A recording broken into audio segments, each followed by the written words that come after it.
রাজধানীতে আরও অন্তত ৫০টি পয়েন্টে অটোমেটিক ট্রাফিক লাইট সিস্টেম দ্রুততম সময়ের মধ্যে চালুর নির্দেশ দিয়েছেন প্রধানমন্ত্রী তারেক রহমান। রাজধানীর সড়ক থেকে ফিটনেসবিহীন গাড়ি অপসারণে ব্যবস্থা নেওয়ার কথাও বলেন তিনি। শনিবার দুপুরে নিজ কার্যালয়ে পরিবেশ দূষণ বিষয়ক বৈঠকে প্রধানমন্ত্রী বলেন, ট্রাফিক ব্যবস্থাপনায় ব্যবহৃত এআই ক্যামেরার মতো হর্ন নিয়ন্ত্রণেও কৃত্রিম বুদ্ধিমত্তা প্রযুক্তি কিভাবে ব্যবহার করা যায় তা খুঁজে দেখতে হবে। স্বাভাবিক মাত্রার বেশি হর্নের আওয়াজ বন্ধে আইন প্রয়োগকারী সংস্থাকে আরও কঠোর ভূমিকা পালনের নির্দেশ দেন প্রধানমন্ত্রী। সড়ক থেকে মেয়াদোত্তীর্ণ পরিবেশ দূষণকারী বাস, ট্রাক সহ অন্যান্য যানবাহন দ্রুত অপসারণে কার্যকর উদ্যোগ গ্রহণের উপর গুরুত্ব দেন তিনি। বৈঠকে ইট ভাটার কারণে সৃষ্ট বায়ু দূষণ রোধে দ্রুত কার্যকর ব্যবস্থা গ্রহণের সিদ্ধান্ত হয়। পরিবেশ বান্ধব বিকল্প প্রযুক্তি ব্যবহার করে ইট উৎপাদনের উপর গুরুত্ব আরোপ করেন প্রধানমন্ত্রী।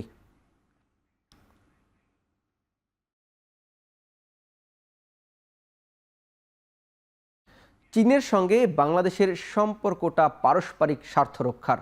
ভূ রাজনৈতিক থেকে শুরু করে অর্থনীতি, প্রযুক্তি সহ সব বিষয়ে সরকার চীনের সঙ্গে সম্পর্ক আরও শক্ত করতে চায় বলে জানিয়েছেন স্থানীয় সরকারমন্ত্রী মির্জা ফখরুল ইসলাম আলমগীর। দুই দেশের বন্ধুত্ব, কৌশলগত অংশীদারিত্ব ও বহুমাত্রিক সম্পর্ক নিয়ে শনিবার বাংলাদেশ চীন মৈত্রী সমিতির এক সেমিনারে একথা বলেন বিএনপি মহাসচিব। জানান, বাণিজ্য খাতে চীনের সঙ্গে সম্পর্ক সর্বোচ্চ পর্যায়ে আছে। দেশটির সঙ্গে সম্পর্কের ক্ষেত্রে বাংলাদেশ নিরাপদ বোধ করে বলেও মন্তব্য করেন তিনি। তথ্যমন্ত্রী বলেন, বাণিজ্য বৈষম্য কমিয়ে বাংলাদেশে রপ্তানি বাড়াতে চীন সরকার আন্তরিক। রোহিঙ্গা সংকট সমাধানে চীনের আরও কার্যকর ভূমিকা আশা করেন তিনি।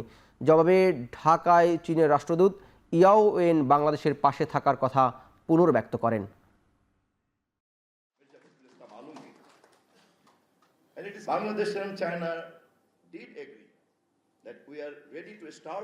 আমাদের দেশের যে বাণিজ্য ঘাটতি, তার মধ্যে চীনের উপরে নির্ভর করে সবচেয়ে বেশি ঘাটতি আমাদেরকে বহন করতে হচ্ছে।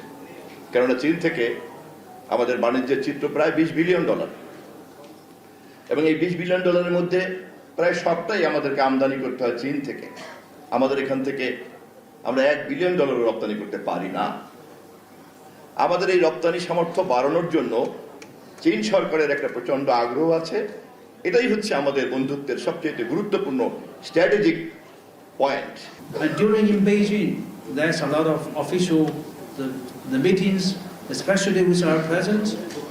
We can feel the chemistry between two leaders, and I can also feel how the high inspiration and expectation on part either from Bangladesh side or Chinese side for a better future. আমরা সবসময় চেয়েছি চীনের সঙ্গে আমাদের সম্পর্ক দৃঢ় করার জন্য, আমাদের স্বার্থে।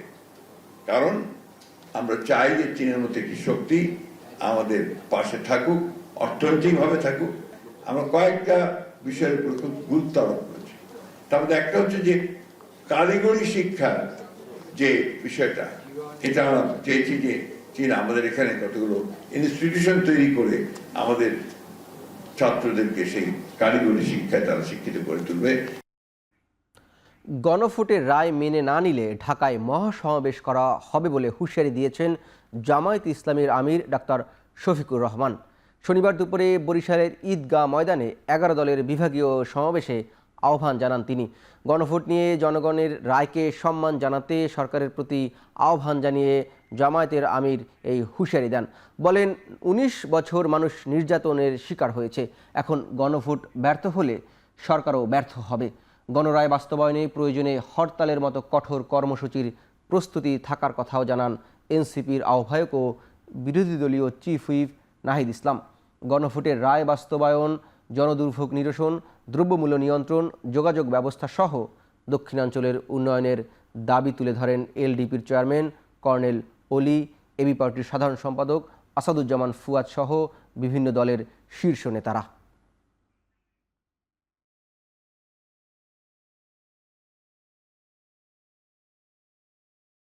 জনগণকে ধোঁকা দেওয়ার জন্য আরেকটা অপকৌশলের আশ্রয় তারা নিতে পারেন। তাদের মন মতো একতরফা ওই অবৈধ কমিটিতে আলাপ আলোচনা করে সংবিধান সংশোধন কমিটি বলে কোনো কমিটি নাই, এটা অবৈধ যদি গঠন করা হয় থাকে।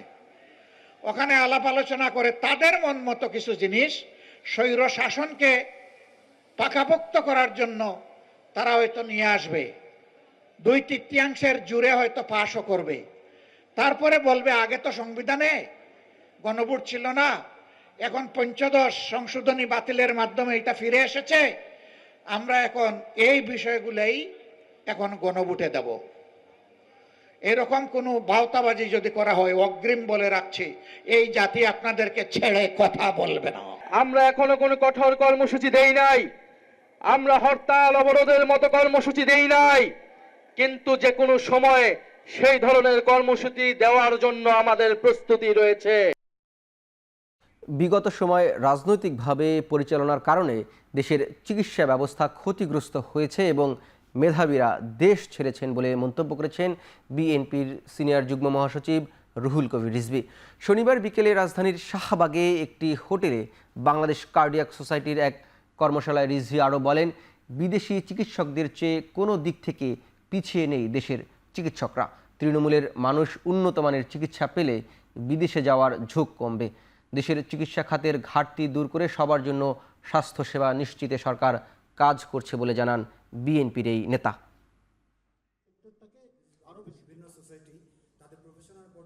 এখানে একসময় মানে কনসিডার করা হয়েছে ইন টার্মস অফ পলিটিক্স, যে তার রাজনৈতিক পরিচয় এইটা, তো সুতরাং রাখা যাবে। কিন্তু উনি যদি ভালো ডাক্তার হন, উনি যদি রোগীদের প্রতি অত্যন্ত নিবেদিত প্রাণ হন, তাহলে আপনি তাকে বাদ দেবেন কেন?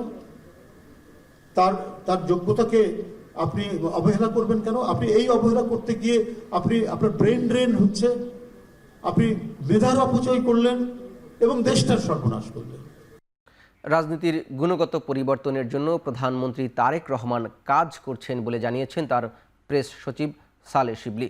শনিবার বিকেলে প্রধানমন্ত্রীর কার্যালয়ে সরকারের 5 মাসের কার্যক্রম নিয়ে ব্রিফিংয়ে তিনি একথা বলেন। স্বাধীন সাংবাদিকতার নামে অনেকেই অপসাংবাদিকতা করছেন। সাম্প্রতিক আন্দোলনে মোবাইল সাংবাদিকদের অনেকে উস্কানি দিয়েছেন অভিযোগ করে তা থেকে বিরত থাকার আহ্বান জানিয়েছেন প্রধানমন্ত্রীর অতিরিক্ত প্রেস সচিব আতিকুর রহমান রুমন। আর গত 5 মাসে বর্তমান সরকারের নানা কার্যক্রম তুলে ধরেন প্রধানমন্ত্রীর কার্যালয়ের মুখপাত্র ডক্টর মাহাদি আমিন। আমি আপনাদেরকে সরাসরি বলছি না, কিছু সাংবাদিক যেভাবে এই নিউজগুলো পরিবেশন করছে, এটা মানে এটাকে আমি বলবো এটা একটা অপসাংবাদিকতা। আমি আশা করব যে যারা এইসব করছে তাদের বিরত থাকার জন্য। মূল্যবোধের যে উন্নয়ন ঘটানো, এই জায়গাগুলোতে উনি খুব বেশি জোর দিচ্ছেন, কাজ করার চেষ্টা করছেন। কারণ এই উন্নয়ন ছাড়া অন্য কোনো উন্নয়ন হবে না, অন্যগুলির টেকসই উন্নয়ন হবে না যদি না আমরা আমাদের মানসিক আত্মিক উন্নতি করতে না পারি।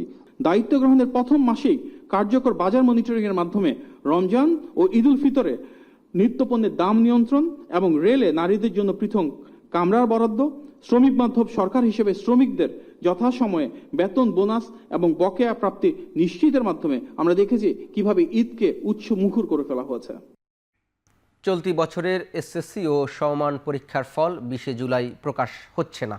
প্রশাসনিক ব্যস্ততার কারণে চলতি মাসের শেষের দিকে ফল প্রকাশের আশ্বাস দিয়েছে কর্তৃপক্ষ। শিক্ষামন্ত্রীর নির্দেশনায় শিক্ষা বোর্ডগুলো ফল প্রকাশের প্রস্তুতি নেয়ার মাঝেই পেছানো হলো ফল ঘোষণার তারিখ। শনিবারে তথ্য নিশ্চিত করেছে বাংলাদেশের আন্তঃশিক্ষা বোর্ড সমন্বয় কমিটির সভাপতি এবং ঢাকা বোর্ডের চেয়ারম্যান অধ্যাপক সৈয়দ আখতারুজ্জামান। তিনি বলেন, এইচএসসি পরীক্ষা সংক্রান্ত জটিলতায় এসএসসির ফল প্রকাশে কিছুটা বিলম্ব হবে, তবে খুব বেশি দেরি হবে না। চলতি মাসের শেষেই ফল প্রকাশ হবে। এবছর 9টি শিক্ষা বোর্ডের অধীনে এসএসসি ও সমমান পরীক্ষার অংশ নেয় 14,18,398 জন।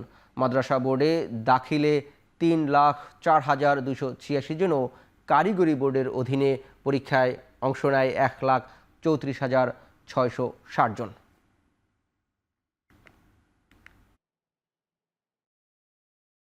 তারিখে হয়তো পুরোপুরি হবে না, কারণ এই যে বর্তমান পরীক্ষা সংক্রান্ত জটিলতাগুলিতে আপনারা তো আমাদের খুব ক্লোজলি দেখছেন, এদিকে খুব বেশি এঙ্গেজ থাকার কারণে ফলাফলের কাজটা একটু বিঘ্নিত হয়েছে। আশা করতেছি খুব তাড়াতাড়ি আমরা প্রস্তুতির একদম চূড়ান্ত পর্যায়ে রেজাল্ট দিয়ে দিতে পারবো ইনশাল্লাহ।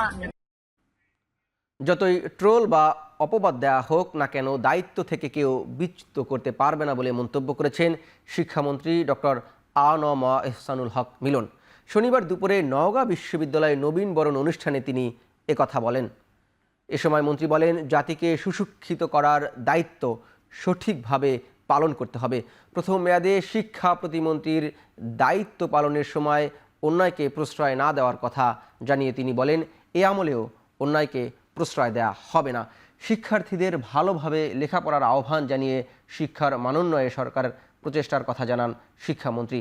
এ সময় স্থানীয় সরকার প্রতিমন্ত্রী মীর শাহে আলম ও নওগাঁ বিশ্ববিদ্যালয়ের উপাচার্য প্রফেসর ডক্টর মোহাম্মদ হাসানাত আলী সহ অন্যরা উপস্থিত ছিলেন। আলোচনা শেষে শিক্ষার্থীদের মাঝে আম গাছের চারা বিতরণ করা হয়।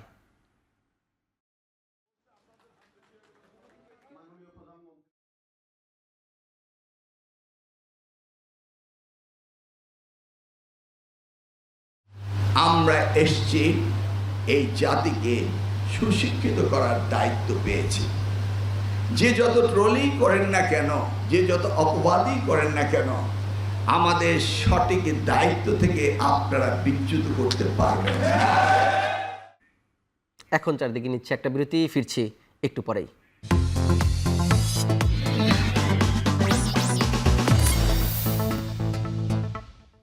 বিরতির পর ফিরে এলাম, দেখছেন এখন চারদিক।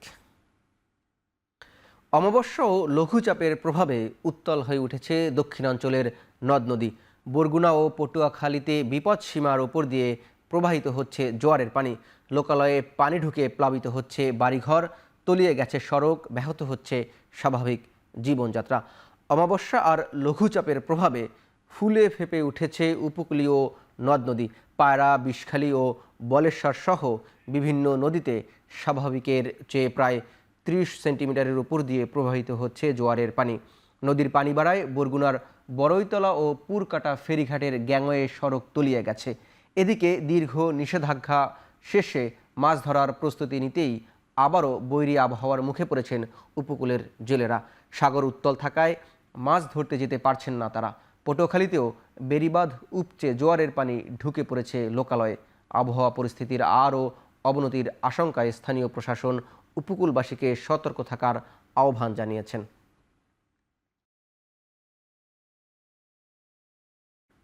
কাপ্তাই হ্রদের পানি বিপদ সীমায় পৌঁছে যাওয়ায় দেশের একমাত্র কর্ণফুলী পানি বিদ্যুৎ কেন্দ্রের বাঁধের 16টি জলকপাট খুলে দেওয়া হয়েছে।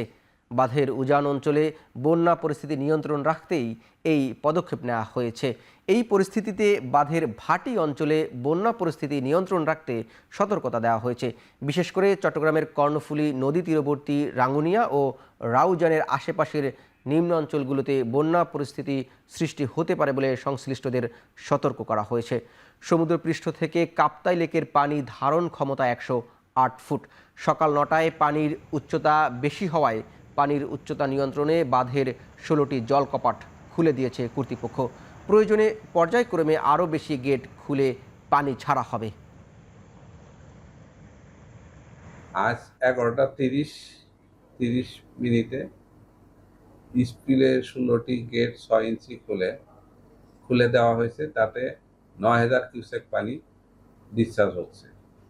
পাশাপাশি আমার 5টা ইউনিটের মাধ্যমে বিদ্যুৎ উৎপাদন করা হচ্ছে। তাতে 222 মেগাওয়াট বিদ্যুৎ উৎপাদন হচ্ছে এবং 5টা ইউনিটের মাধ্যমে প্রায় 32,000 কিউসেক পানি ডিসচার্জ হচ্ছে।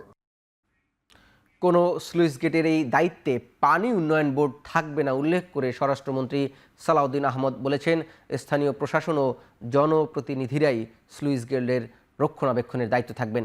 এছাড়াও বন্যা জলোচ্ছ্বাস প্রতিরোধে সরকার টেকসই বাঁধ নির্মাণ করবে বলে জানান স্বরাষ্ট্রমন্ত্রী। এতে বন্যা ও জলাবদ্ধতায় ক্ষয়ক্ষতি অনেকাংশ কমে আসবে বলে মনে করেন তিনি। শনিবার সকালে কক্সবাজারের পেকুয়ায় বন্যা দুর্গত 100টি পরিবারের জন্য নতুন ঘর নির্মাণ কার্যক্রমের উদ্বোধন করে এসব কথা বলেন স্বরাষ্ট্রমন্ত্রী। জানান, বন্যা ও জলোচ্ছ্বাস প্রতিরোধে টেকসই বেড়িবাঁধ নির্মাণ সহ নানা পরিকল্পনা নিয়েছে সরকার। পাশাপাশি পুনর্বাসন ও কর্মসংস্থান ভিত্তিক বিভিন্ন উদ্যোগ নেওয়া হবে, যাতে ক্ষতিগ্রস্ত পরিবারগুলো আবার ঘুরে দাঁড়াতে পারে। এর আগে বন্যা কবলিত এলাকা পরিদর্শন এবং স্থানীয় প্রশাসনের সঙ্গে পুনর্বাসন কার্যক্রমের অগ্রগতি নিয়ে আলোচনা করেন তিনি। পাশাপাশি দুর্গত পরিবারের মাঝে ত্রাণ ও খাদ্য সামগ্রী বিতরণ করা হয়।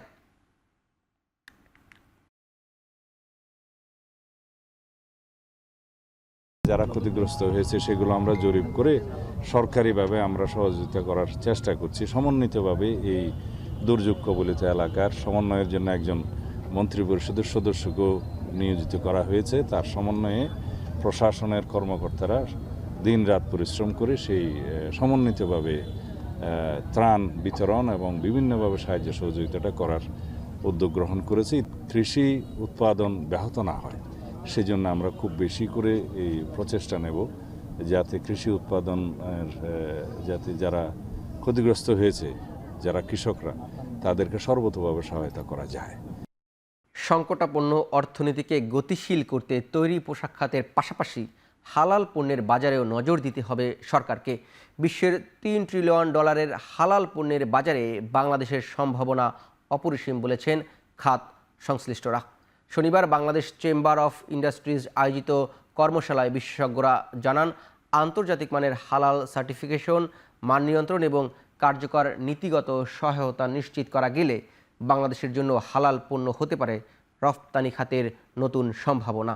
2025 সালে বৈশ্বিক হালাল পণ্যের বাজারের আকার ছিল প্রায় $3.3 ট্রিলিয়ন। 2034 সালের মধ্যে তা বেড়ে $9.45 ট্রিলিয়ন পৌঁছাতে পারে। বিশেষজ্ঞদের মতে এই সম্ভাবনাকে কাজে লাগাতে এখনই সমন্বিত উদ্যোগ নিতে হবে।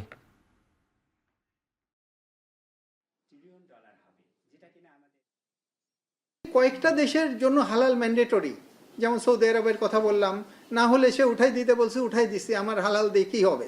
এই হালাল প্রোডাক্ট কনজাম্পশনের ব্যাপারে বলেছেন সূরা বাকারে 168 এবং 169 নম্বর আয়াতে হালালের সাথে তৈয়ব শব্দটা যোগ করা হয়েছে। তো সকল মানুষকে আল্লাহ অ্যাড্রেস করেছেন, তোমরা হালাল এবং তৈয়ব কনজিউম করো। সব সেক্টরে কিন্তু এনাফ ওয়েজেস পর্যন্ত দিতে পারে, কিন্তু বেটার স্যালারি, বেটার ওয়েজেস কিন্তু ওসব সেক্টর দিতে পারে। রাজধানীর মতিঝিল এলাকার শীর্ষ সন্ত্রাসী তানিম রেজা বাপ্পিকে 4 সহযোগী সহ গ্রেপ্তার করেছে পুলিশ। উদ্ধার করা হয়েছে কয়েকটি বিদেশি অস্ত্র ও গুলি। কয়েক মাস ধরে মতিঝিল এলাকায় হত্যা চেষ্টা, চাঁদাবাজি সহ নানা অপরাধে তাদের সংশ্লিষ্টতা মিলেছে বলে জানিয়েছে পুলিশ। শনিবার সকালে ব্রিফিংয়ে আরও জানানো হয়, গ্রেপ্তারকৃতদের তথ্যের ভিত্তিতে বাপ্পির অফিস থেকে 3টি বিদেশি রিভলভার সহ বেশ কিছু অস্ত্র উদ্ধার করা হয়েছে। পুলিশ জানায়, সন্ত্রাসী বাপ্পির বিরুদ্ধে হত্যা চেষ্টা সহ 7টি মামলা রয়েছে।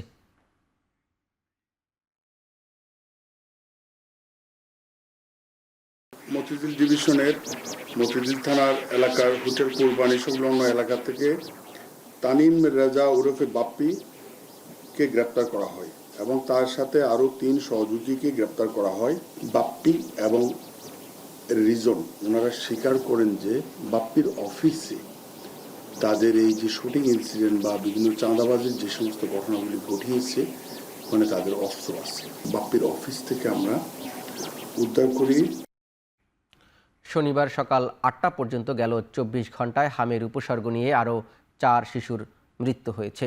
এ সময় হাম ও হামের উপসর্গ নিয়ে আক্রান্ত হয়েছে 773 জন। শনিবার স্বাস্থ্য অধিদপ্তরের বিজ্ঞপ্তিতে জানানো হয়, 15 মার্চ থেকে এ নিয়ে হাম ও উপসর্গে 784 জন শিশুর মৃত্যু হয়েছে।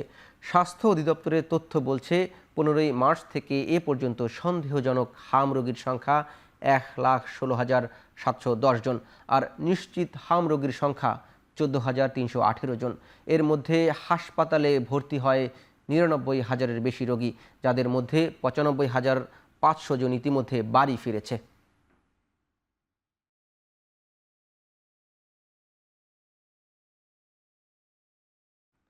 নরসিংদী ও শেরপুরে সড়ক দুর্ঘটনায় 4 জন নিহত হয়েছে। এর মধ্যে এইচএসসি পরীক্ষা দিয়ে ফেরার পথে নরসিংদীতে মোটরসাইকেলের সংঘর্ষে 2 শিক্ষার্থী মারা যায়। শিবপুরে পিকআপ আর সাথে মোটরসাইকেলের মুখোমুখি সংঘর্ষে নাফিজ ও স্বাধীন নামে 2 এইচএসসি পরীক্ষার্থীর মৃত্যু হয়েছে। শনিবার দুপুরে ইটাখোলা টু শিববাড়ি সড়কের বাজনাবো বাসস্ট্যান্ড এলাকায় এই দুর্ঘটনা ঘটে। পুলিশ জানায়, নাফিজ ও স্বাধীন শিবপুর সরকারি শহীদ আসাদ কলেজ কেন্দ্র থেকে মোটরসাইকেলে করে বাড়ি ফেরার সময় বিপরীতমুখী একটি পিকআপের সাথে মুখোমুখি সংঘর্ষ হয়। এতে ঘটনাস্থলেই মৃত্যু হয় তাদের। এদিকে রাতে শেরপুর নালিতাবাড়ি সড়কের সন্ন্যাসী ভিটা এলাকায় সড়ক দুর্ঘটনায় অটোরিকশা চালক সহ 2 জনের মৃত্যু হয়েছে। এখন চারদিকে নিচ্ছি আরেকটা বিরতি, ফিরছি একটু পরেই।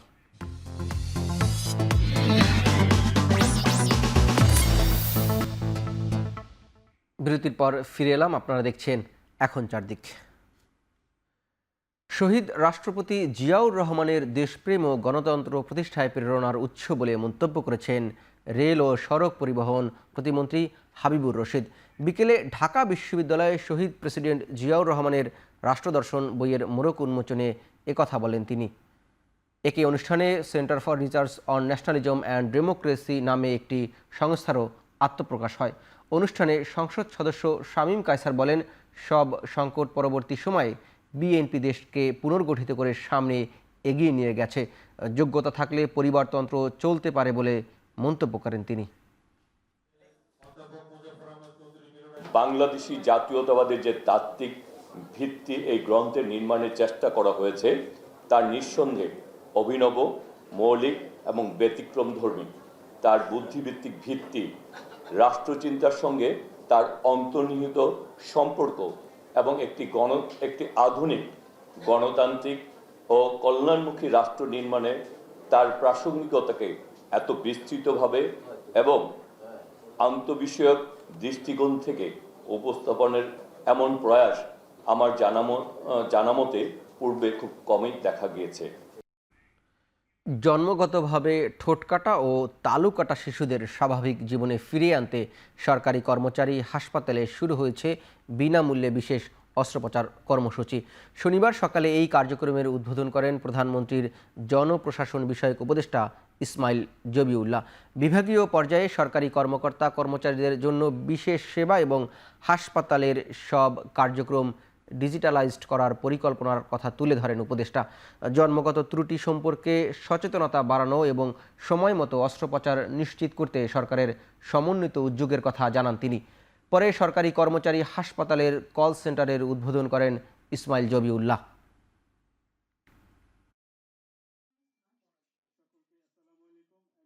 সরকার চলতি অর্থবছরে স্বাস্থ্য খাতে 49,387 কোটি টাকা বরাদ্দ দিয়েছে, যেটা জিডিপির 1.1% স্বাস্থ্য সচিব বলেছেন, এবং আগামী 5 বছরে জিডিপির 5% অর্থ এই খাতে ব্যবহার করা হবে। সরকার একই সঙ্গে 1 লক্ষ স্বাস্থ্যকর্মী নিয়োগের উদ্যোগ গ্রহণ করেছে, যাতে প্রাথমিক স্বাস্থ্যসেবা দেশের প্রতিটি মানুষের দোরগোড়ায় পৌঁছে দেওয়া যায়। এরই মধ্যে প্রতিটি উপজেলা হাসপাতালকে 101 বেডে উন্নীত করার ঘোষণা দেওয়া হয়েছে। নরসিংদীর মাধবদীতে ডাকাত দলের ধারালো অস্ত্রের আঘাতে এক ব্যক্তি নিহত হয়েছেন। গুরুতর আহত অবস্থায় আরেকজনকে পাঠানো হয়েছে ঢাকা মেডিকেল কলেজ হাসপাতালে। পুলিশ জানায়, শনিবার ভোরে মাধবদী থানার রাতে ভল বদরদি গ্রামের মনির হোসেন ও মিলনের বাড়িতে সশস্ত্র ডাকাত দল হানা দেয়। পরে ডাকাতরা ঘরে ঢুকে মূল্যবান মালামাল, গহনা ও টাকা পয়সা লুটপাটের চেষ্টা করলে বাড়ির লোকজন বাধা দেয়। এতে ক্ষিপ্ত হয়ে ডাকাত দল ধারালো অস্ত্র দিয়ে এলোপাতাড়ি আঘাত করে। এ সময় ডাকাতদের ধারালো অস্ত্রের আঘাতে মোহাম্মদ শাহজাহান ঘটনাস্থলেই নিহত হন। তার চাচা সুরুজ মিয়া তাকে বাঁচাতে এগিয়ে এলে ডাকাতরা তাকে কুপিয়ে জখম করে। পরে পরিবারের অন্য সদস্যদের চিৎকারে প্রতিবেশীরা এগিয়ে এলে ডাকাত দল পালিয়ে যায়। শাহজাহানের মরদেহ উদ্ধার করে ময়নাতদন্তের জন্য নরসিংদী সদর হাসপাতালের মর্গে পাঠানো হয়েছে। সাভারের ধামরাইয়ে গ্রিল কেটে ঘরে ঢুকে নগদ টাকা ও স্বর্ণালংকার লুটের ঘটনা ঘটেছে। এই ঘটনায় 2 জনকে আটক করেছে পুলিশ। শুক্রবার রাতে ধামরাইয়ের দত্তখোলা গ্রামে একটি বাড়িতে গ্রিল কেটে প্রবেশ করে একদল ডাকাত। প্রথমে একটি কক্ষ থেকে নগদ 4 লাখ টাকা ও প্রায় 2 ভরি স্বর্ণালংকার লুট করে তারা। এরপর বাড়ির মালিক শাহিনুর ইসলামের ঘরে ঢুকে মোবাইল ফোন নেওয়ার চেষ্টা করলে তার ঘুম ভেঙে যায়। এক পর্যায়ে এক ডাকাতকে ধরে ফেললে দেশীয় অস্ত্র দিয়ে শাহিনুরের শরীরে আঘাত করা হয়। এ সময় তার চিৎকারে আশেপাশের লোকজন এগিয়ে আসলে ডাকাতরা দ্রুত পালিয়ে যায়। খবর পেয়ে ঘটনাস্থল পরিদর্শন করেছে পুলিশ।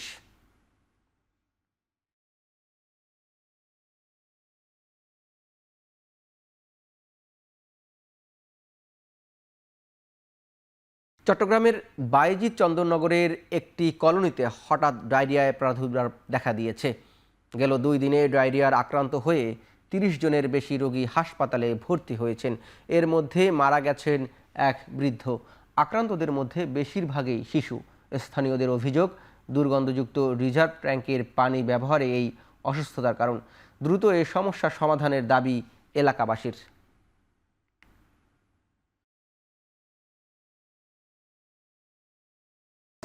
14 জন রোগী ভর্তি হয়েছে, তার মধ্যে শিশু বিভাগে ভর্তি হয়েছে প্রায় 6 জন, আর মেডিসিন ওয়ার্ডে ভর্তি হয়েছে 8 জন। একটা রোগী আমাদের ব্রড ডেথ আসছিল 14 জনের বাইরে, এটা পার্শ্ববর্তী এলাকা থেকে আসছে। রোগীর হিস্ট্রি থেকে আমরা যেটা জানতে পারলাম, তার মৃত্যু পূর্ববর্তী মুহূর্তে তার ডায়রিয়া ছিল। অনলাইনে নাগরিক সমস্যা, ভোগান্তি ও দুর্ভোগে তাৎক্ষণিক জানানো ও সমাধানে চট্টগ্রাম সিটি কর্পোরেশনে চালু হলো আমাদের চট্টগ্রাম অ্যাপস। সেখানে ছবি তুলে ও ভিডিও করে সরাসরি চট্টগ্রামের বিভিন্ন সমস্যা তুলে ধরতে পারবেন নাগরিকরা। শনিবার চট্টগ্রামের ইঞ্জিনিয়ার্স ইনস্টিটিউশনে অ্যাপসের উদ্বোধন করেন চট্টগ্রাম সিটি কর্পোরেশনের মেয়র ডাক্তার শাহাদাত হোসেন। বক্তারা জানান, এই অ্যাপসের মাধ্যমে মশা নিধন, আবর্জনা, জলাবদ্ধতা, সড়ক, শিক্ষা, স্বাস্থ্য, সড়কবাতি সহ বিভিন্ন সমস্যার ছবি, ভিডিও সহ সরাসরি জানাতে পারবেন নাগরিকরা। সংশ্লিষ্ট বিভাগীয় প্রধান সে সমস্যার সমাধানে কী ব্যবস্থা নিচ্ছেন তাও জানা যাবে অ্যাপসের মাধ্যমে। এতে চট্টগ্রাম সিটি কর্পোরেশনের কর্মকর্তাদের জবাবদিহিতা এবং নাগরিক সেবার মান বাড়বে বলে আশ্বাস কর্তৃপক্ষের।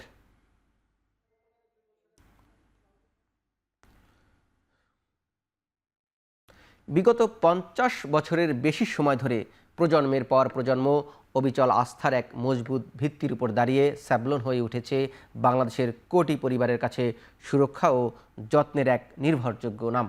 সেই দীর্ঘস্থায়ী আস্থাকে ধারণ করে এসিআই-এর প্রধান কার্যালয়ে শনিবার এক বিশেষ আয়োজনের মধ্য দিয়ে উন্মোচিত হলো স্যাভলনের নতুন যাত্রা। এর নাম দেওয়া হয়েছে লাইফ অন স্যাভলন। নতুন এই যাত্রার লক্ষ্য হলো মানুষের দৈনন্দিন জীবনের সার্বিক সুস্থতা নিশ্চিত করে আত্মবিশ্বাসী প্রজন্ম গড়ে তোলা। অনুষ্ঠানে উপস্থিত ছিলেন এসিআই-এর চেয়ারম্যান এম আনিসুদ্দৌলা। তিনি বলেন, জীবনের প্রতিটি মুহূর্তে সুরক্ষা নিশ্চিত করে স্যাভলন নতুন প্রজন্মকে আত্মবিশ্বাসী করে তুলবে। আর এই লক্ষ্য নিয়েই শুরু হয়েছে স্যাভলনের নতুন যাত্রা।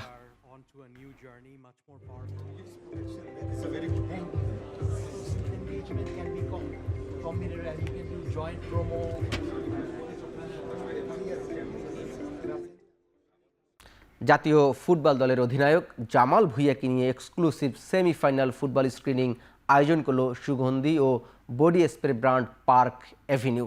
শনিবার পার্ক এভিনিউ তাদের স্প্রে অন সেলিব্রেশন অন ক্যাম্পেইনের অংশ হিসেবে এই আয়োজন করে। ঢাকার তেজগাঁয়ে আলোকিত ভেন্যুতে আয়োজনে অংশ নেন ক্যাম্পেইনের বিজয়ীরা, যা তাদের জন্য হয়ে ওঠে এক অনন্য অভিজ্ঞতা। ইভেন্টটির অন্যতম আকর্ষণ ছিল বাংলাদেশ জাতীয় ফুটবল দলের অধিনায়ক জামাল ভুঁইয়া। তিনি উপস্থিতি থেকে বিজয়ীদের সঙ্গে সময় কাটান, ভক্তদের সঙ্গে ছবি তোলেন এবং সবার সঙ্গে মতবিনিময় করেন, যা পুরো আয়োজনকে আরও প্রাণবন্ত করে তোলে।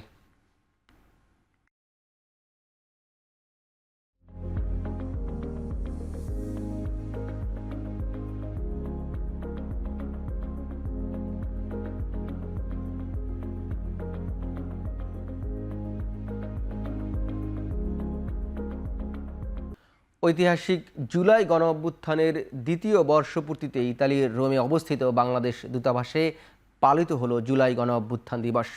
বৈষম্য বিরোধী আন্দোলনের শহীদ ও বীর যোদ্ধাদের স্মরণে আয়োজিত এই অনুষ্ঠানে দেশ পুনর্গঠনে প্রবাসীদের এগিয়ে আসার আহ্বান জানানো হয়। সবাই রাষ্ট্রদূত ও অন্যান্য ঊর্ধ্বতন কর্মকর্তা সহ রোমের সামাজিক, রাজনৈতিক ও ব্যবসায়ী সংগঠনদের নেতৃবৃন্দ এবং সাধারণ প্রবাসীরা উপস্থিত ছিলেন।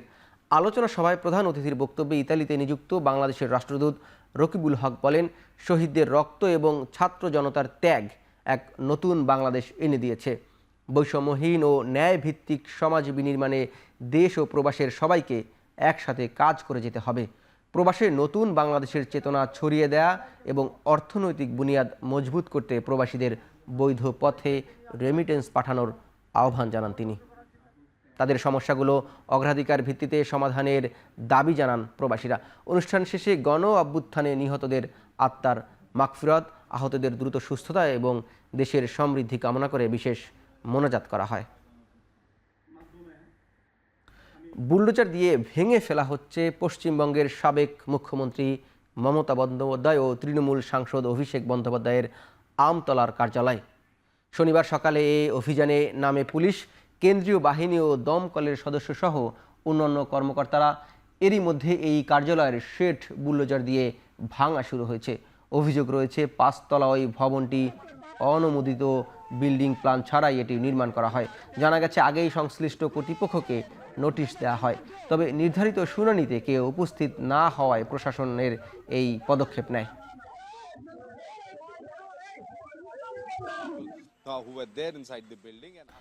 আমরণ অনশনের 21তম দিনে দিল্লির যন্তর মন্তর থেকে শিক্ষাবিদ ও উদ্ভাবক সোনম ওয়াংচুককে পুলিশ জোর করে হাসপাতালে নিয়েছে বলে অভিযোগ জনতা ককরোচ পার্টি সিজেপির। এর প্রতিবাদে অনির্দিষ্টকালের জন্য অনশন কর্মসূচি চালিয়ে যাওয়ার ঘোষণা দিয়েছেন সিজেপির প্রতিষ্ঠাতা অভিজিৎ দীপকে। নিজেও সামিল হয়েছেন আমরণ অনশনে। তবে পুলিশের দাবি, আদালতের নির্দেশে অনশন মঞ্চ থেকে হাসপাতালে নেওয়া হয়েছে ওয়াংচুককে। টানা অনশন ও পানি শূন্যতার কারণে দুর্বল হয়ে পড়লেও ওয়াংচুক স্থিতিশীল আছেন বলে যা নিশ্চিত করেছে হাসপাতাল কর্তৃপক্ষ। কেন্দ্রীয় শিক্ষামন্ত্রীর পদত্যাগ, প্রশ্ন ফাঁস ও ভারতের শিক্ষা ব্যবস্থায় কিছু সংস্কারের দাবি নিয়ে গেল 28 জুন থেকে আমরণ অনশন শুরু করেন সোনম ওয়াংচুক। সামরিক স্থাপনার পাশাপাশি ইরানের সেতু, পানি শোধনাগার সহ একাধিক বেসরকারি অবকাঠামোগত টানা 7 রাতের মতো হামলা চালিয়েছে মার্কিন বাহিনী। এতে অন্তত 3 জনের মতো প্রাণহানি ও 8 জনের আহতর খবর পাওয়া গেছে। মার্কিন হামলায় জাস্ক অঞ্চলে পানি সরবরাহ কেন্দ্র ক্ষতিগ্রস্ত হওয়ার সংকটে পড়েছে দেশটির 20টি গ্রামের প্রায় 10,000 বাসিন্দা। এদিকে হামলার জবাবে জর্ডান, কুয়েত, বাহরাইন ও সৌদি আরবে মার্কিন ঘাঁটি লক্ষ্য করে ক্ষেপণাস্ত্র ও ড্রোন হামলা চালিয়েছে তেহরান। এতে কুয়েতের একটি বিদ্যুৎ ও পানি শোধনাগার কেন্দ্রে আগুন লাগার খবর পাওয়া গেছে। আগুন নেভাতে গিয়ে কয়েকজন দমকল কর্মী আহত হন।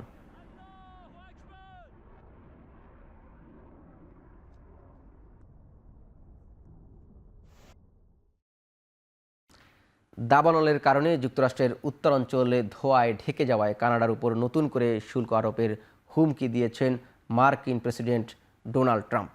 স্থানীয় সময় শুক্রবার সামাজিক যোগাযোগ মাধ্যমে এক পোস্টে এই মন্তব্য করেন তিনি।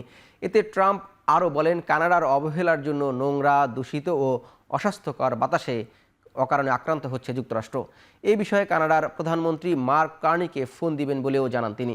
পাশাপাশি দেশটির বিরুদ্ধে তাদের বন জঙ্গল সঠিকভাবে রক্ষণাবেক্ষণ না করারও অভিযোগ করেন ট্রাম্প। তবে মার্কিন প্রেসিডেন্টের শুল্ক আরোপের বিষয়ে কোনো মন্তব্য করেনি কানাডা। এদিকে কানাডিয়ান ওয়াইল্ডল্যান্ড ফায়ার ইনফরমেশন সিস্টেমের তথ্য অনুযায়ী শেষ খবর পাওয়া পর্যন্ত কানাডায় প্রায় 880টি দাবানল এখনও সক্রিয় এবং এগুলোর অধিকাংশই নিয়ন্ত্রণের বাইরে।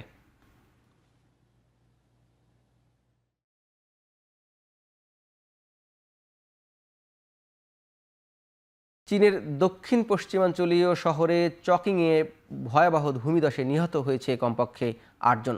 এখনও নিখোঁজ রয়েছেন আরও 34 জন। শনিবার খবরটি নিশ্চিত করেছে দেশটির রাষ্ট্রীয় গণমাধ্যম। জানা গেছে ভূমিধসের কারণে ওই এলাকার একাধিক ভবন ধসে পড়েছে। উদ্ভূত এ পরিস্থিতিতে নিরাপদে সরিয়ে নেওয়া হয়েছে হাজারের বেশি বাসিন্দাদের।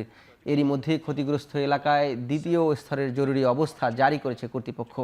পাশাপাশি পরিস্থিতি সামাল দিতে ঘটনাস্থলে কাজ করছে 100 সদস্যের একটি উদ্ধারকারী দল।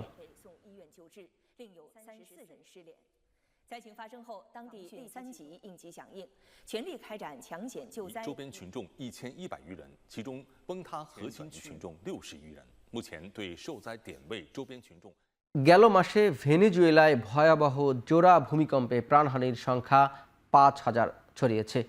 শুক্রবার সামাজিক যোগাযোগ মাধ্যমে এক্সে দেয়া পোস্টে এই তথ্য দিয়েছে দেশটির জাতীয় পরিষদের সভাপতি জর্জ রদ্রিগেজ। এ সময় তিনি জানান, ভয়াবহ এই ভূমিকম্পে আহত হয়েছেন 16,740 জন। এছাড়া ভূমিকম্পে ক্ষতিগ্রস্ত 1,28,300 24টি পরিবারকে সহায়তা করেছে কর্তৃপক্ষ।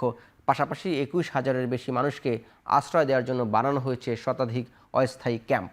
এদের মধ্যে প্রায় 18,000-এরও কাছাকাছি মানুষের স্থায়ী কোনো আবাসস্থল নেই বলেও জানান রদ্রিগেজ। তিনি আরও বলেন, জোড়া এই ভূমিকম্পে ক্ষতিগ্রস্ত হয়েছে 856টি ভবন। এগুলোর মধ্যে 190টি ভবন একেবারেই বিধ্বস্ত হয়ে পড়েছে। এদিকে জাতিসংঘের ধারণা, মর্মান্তিক এই ভূমিকম্পে এখনও নিখোঁজ থাকতে পারে প্রায় 50,000 মানুষ। এদের অধিকাংশ ধসে যাওয়া ভবনের নিচে চাপা পড়ে আছেন বলে আশঙ্কা করছে আন্তর্জাতিক সংস্থাটি।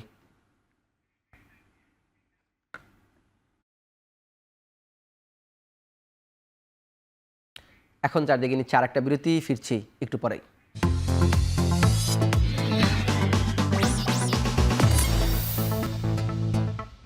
বিরতির পর ফিরে এলাম আরও একবার, দেখছেন এখন চারদিক। বিশ্বকাপের তৃতীয় স্থান নির্ধারণী ম্যাচে শনিবার রাত 3টায় মুখোমুখি হবে ফ্রান্স এবং ইংল্যান্ড। ফাইনালে ওঠার স্বপ্ন ভেঙে যাওয়ায় পরপর 2 ইউরোপিয়ান পরাশক্তি লড়বে সান্ত্বনার ব্রোঞ্জ জয়ের জন্য।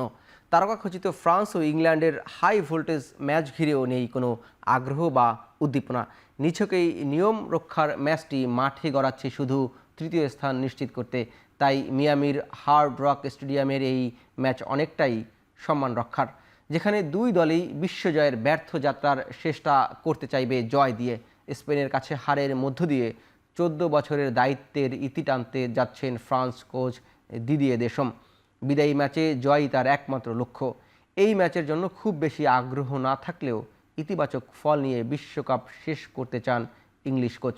বিশ্রাম পেতে পারেন ডেক্লাস রাইস ও জুড বেলিংহাম। ব্রোঞ্জ পদকের এই লড়াইয়ে আকর্ষণীয় হতে পারে কেইন আর এমবাপের গোল্ডেন বুটের দৌড়ত।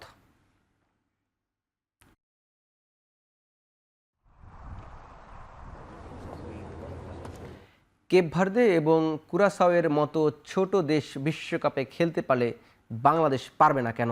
শনিবার এক অনুষ্ঠানে শেষে এমন মন্তব্য করেছেন যুব ও ক্রীড়া প্রতিমন্ত্রী আমিনুল হক। দেশের ফুটবল সামনে এগিয়ে যাবে বলেই প্রত্যাশা তার।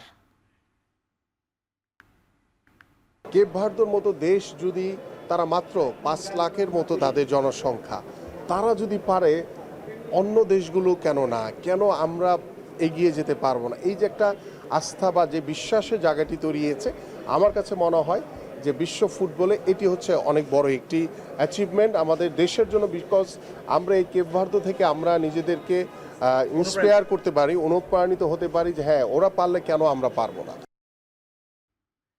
বাংলাদেশে শুরু হলো 10ম ক্যাডেট জুনিয়র অনূর্ধ্ব 21 ও senior South Asian karate championship 2026-এর আসর। শনিবার রাজধানীর মিরপুরে শহীদ সোহরাওয়ার্দী ইনডোর স্টেডিয়ামে আসরটির উদ্বোধন করেন যুব ও ক্রীড়া প্রতিমন্ত্রী আমিনুল হক। দক্ষিণ এশিয়ার 6 দেশের 7 শতাধিক অ্যাথলেট ও কর্মকর্তা অংশ নিয়েছেন এই প্রতিযোগিতায়। জমকালো উদ্বোধনী অনুষ্ঠান শেষে প্রতিমন্ত্রী জানান, খেলাধুলা শুধু প্রতিযোগিতার ক্ষেত্রে নয়, এটি শান্তি, বন্ধুত্ব ও আঞ্চলিক সহযোগিতার এক শক্তিশালী সেতুবন্ধন। তার মতে এই চ্যাম্পিয়নশিপ দক্ষিণ এশিয়ার দেশগুলোর পারস্পরিক আস্থা ও সংহতি আরও দৃঢ় করবে। তিনি আরও বলেন, আন্তর্জাতিক মানের ক্রীড়া আয়োজনের সক্ষমতা অর্জনে বাংলাদেশ ধারাবাহিকভাবে এগিয়ে যাচ্ছে। আয়োজক বাংলাদেশ কারাতে ফেডারেশনকে সফল আয়োজনের জন্য অভিনন্দন জানিয়ে অংশগ্রহণকারী সব অ্যাথলেটের সফলতা কামনা করেন প্রতিমন্ত্রী।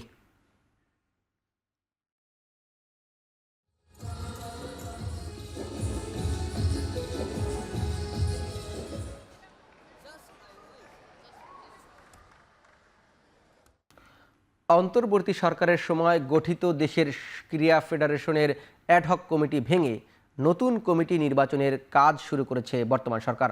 প্রথম দফায় সাঁতার, ভারোত্তোলন, ভলিবল, অ্যাথলেটিক্স, ব্যাডমিন্টন সহ মোট 27টি ফেডারেশনের নতুন অ্যাডহক কমিটি দিয়েছে জাতীয় ক্রীড়া পরিষদ। এছাড়াও যৌন নিপীড়নের অভিযোগে থাকা শুটিং ফেডারেশনের কমিটি ভেঙে দেওয়া হয়েছে। নতুন কমিটির সভাপতি সিনিয়র আইনজীবী এবং ক্রীড়া সংগঠক ব্যারিস্টার সারওয়ার সিরাজ। সাবেক শুটার এবং কোচ শারমিন আক্তার রত্না দায়িত্ব পেয়েছেন যুগ্ম সম্পাদকের। একই সাথে মহিলা ক্রীড়া সংস্থার সাধারণ সম্পাদকেরও দায়িত্ব পেয়েছেন রত্না। এছাড়া আর্চারি ফেডারেশনের প্রতিষ্ঠাতা কাজী রাজীব উদ্দিন চপলকে আবারও আর্চারি ফেডারেশনের সভাপতি করা হয়েছে। এছাড়া সাধারণ সম্পাদক হয়েছেন SA গেমসের পদক জয়ী সাবেক আর্চার তানভীর রায়হান। অ্যাথলেটিক্স ফেডারেশনের সাধারণ সম্পাদকের দায়িত্ব দেওয়া হয়েছে সাবেক সাধারণ সম্পাদক আলী ইমাম তপনকে। সাঁতার ফেডারেশনের সাধারণ সম্পাদক হয়েছেন আমিনুল হক দেওয়ান সজল। আগামী 3 মাসের মধ্যে নির্বাচনের পরিকল্পনা থেকেই নতুন করে অ্যাডহক কমিটি ঘোষণা করেছে জাতীয় ক্রীড়া পরিষদ।